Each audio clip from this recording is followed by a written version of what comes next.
How to add someone in WhatsApp group without saving number. First of all, latest version of WhatsApp must be installed on a device.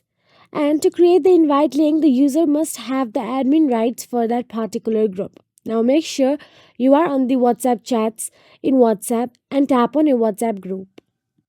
Once you are in WhatsApp group, tap on three dots menu icon and tap on group info option in the drop down menu. On group info screen, scroll down and tap on invite via link option.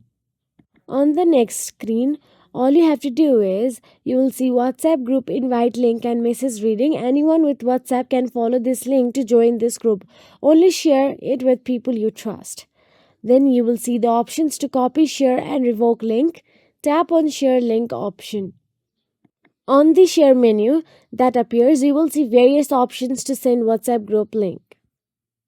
You can send the link using Gmail, SMS, Skype, and various other means.